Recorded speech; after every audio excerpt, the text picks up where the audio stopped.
Que faire lorsque tu n'as pas envie de prier?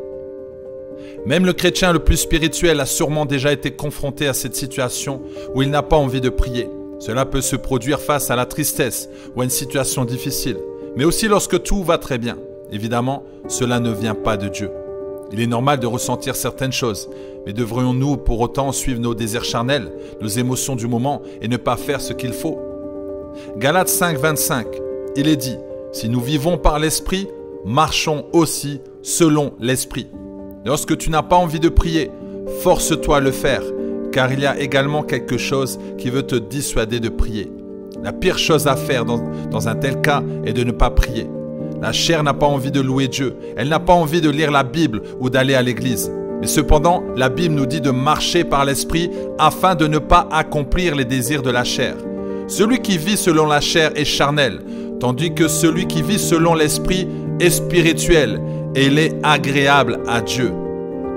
Maintenant que nous sommes enfants de Dieu, nous ne pouvons pas nous permettre de continuer à vivre comme lorsque nous étions dans les ténèbres. Nous devons désormais marcher comme des enfants de la lumière. Galates 5, 17. Car la chair a des désirs contraires à ceux de l'esprit, et l'esprit en a de contraires à ceux de la chair. Ils sont opposés entre eux afin que vous ne fassiez pas ce que vous voudriez.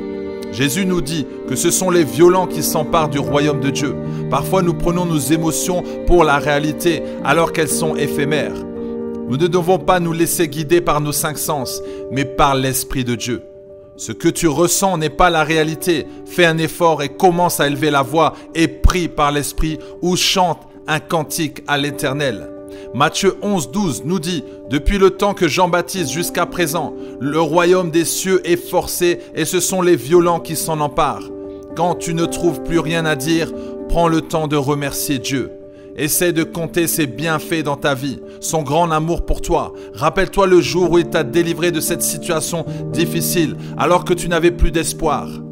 Prends un instant et remercie-le pour ses bienfaits que tu ne mérites pas. » Psaume 103, versets 1 à 2, il est dit « Mon âme bénit l'Éternel, que tout ce qui est en moi bénisse son saint nom. Mon âme bénit l'Éternel et n'oublie aucun de ses bienfaits. » Parfois dans la prière, on peut ressentir qu'on n'a plus de mots, mais c'est peut-être un signe que tu dois prendre du temps pour écouter Dieu, car il veut te parler.